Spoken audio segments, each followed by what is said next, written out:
Waalaikumsalam warahmatullahi wabarakatuh. Izinkan saya mewakili untuk saat ini mungkin yang terakhir karena nanti selanjutnya akan dilanjutkan oleh pengganti. Jadi hari ini saya mendampingi beliau memberikan contoh supaya nanti beliau bisa mandiri sendiri. Jadi nanti mohon bantuannya Bapak Ibu ya. Apabila dari SD Karang Baru saya tidak hadir, mohon nanti diberikan yang jelas, diberikan motivasi supaya sekolah penggerak ini tetap berjalan. Kegiatan PMO yang sudah kami laksanakan di SD Karangbaru tepatnya tanggal 31 Agustus 2023 itu ada kegiatan yang saya laksanakan. Yang pertama kegiatan komunitas belajar.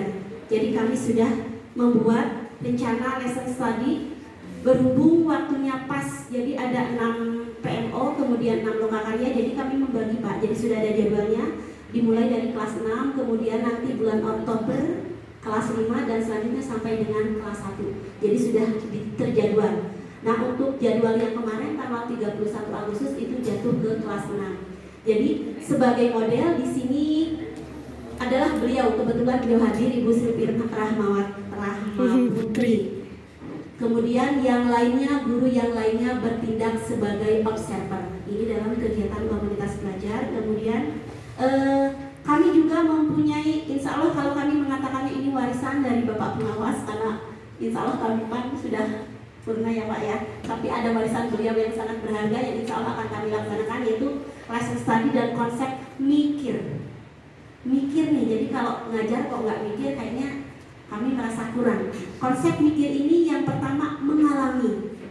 Jadi pada kegiatan pembelajaran di sini kegiatan berdiferensiasi sesuai juga dengan topik isu yang pertama kami angkat, yaitu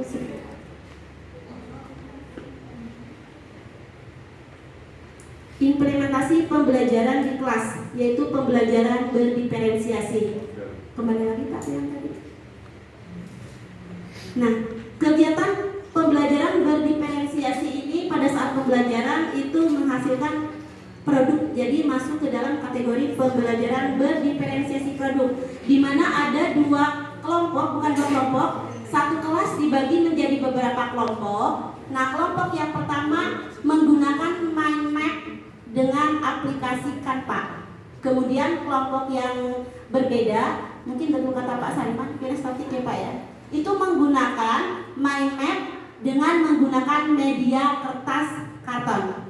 Karena kompetensi anak tidak sama. Ada yang sudah di high IT-nya dan ada yang anak ini memang cekatan dalam menggambar. Jadi kita menggali potensi si anak itu, kita kembangkan sesuai minat bakatnya. Yang senang menggambar, ya kita beri media kertas karton. Jadi mind map menggunakan kertas karton. Sementara yang memang kompetensinya tinggi itu menggunakan IT, yaitu mind map pada aplikasi Canva. Ini konsep mikir ya. M yang pertama, I, interaksi. Nah pada kegiatan pembelajaran ini terjadi interaksi pada kegiatan diskusi kelompok. Jadi anak berinteraksi antara anak yang satu dengan anak yang lainnya. Selanjutnya Q, komunikasi. Nah otomatis pada kegiatan pembelajaran ini ada komunikasi antara peserta didik yang satu dan yang lainnya, dan antara peserta didik dengan gurunya. Karena otomatis kan anak pasti ada yang bertanya kurang ini apa kurang itu dengan gurunya. Dan yang terakhir refleksi, R. Pada bagian akhir inti pembelajaran dilaksanakan refleksi pembelajaran, ini dilanjutkan kemudian dengan penilaian. Jadi si anak ini mempresentasikan hasil pekerjaannya, baik itu yang menggunakan mind map menggunakan Canva maupun mind map yang menggunakan kertas karton. Itu topik permasalahan yang pertama. Kemudian kami lanjutkan, jadi sekali dayung 3 pulau terlampau, laksana lesson study, kemudian kegiatan PMO. Jadi pada kegiatan PMO ini kita melaksanakan tahapan-tahapannya. Yang pertama refleksi, kemudian yang kedua mencari akar masalah, merumuskan solusi, dan yang terakhir rencana tindak lanjut. Kami mengangkat topik permasalahan yang kedua, yaitu peningkatan kapasitas guru, subtopiknya penguasaan digital untuk pembelajaran. Nah, pada refleksi ini Bapak Ibu bisa melihat di sini kok baru 4 kelas? Karena ini berdasarkan hasil refleksi tahun kemarin, di mana tahun kemarin baru ada Jadi hanya kelas 1, kelas 2, kelas 4, dan kelas 5. Insya Allah untuk PO yang besok, itu bulan Oktober, itu semua kelas sudah melaksanakan atau sudah mengungkapkan refleksinya. Di sini kami mengacu kepada analisis SWOT, tapi hanya strength, itu kekuatan yang sudah ada. Alhamdulillah dengan kurikulum Merdeka ini kita sekolah penggerak mengenal pembelajaran berdiferensiasi, dan ini sudah kami laksanakan. Ini kami jadikan kekuatan. Ini kekuatan kami. Kita mengetahui pembelajaran berdiferensiasi ini lebih awal dari sekolah-sekolah yang lainnya.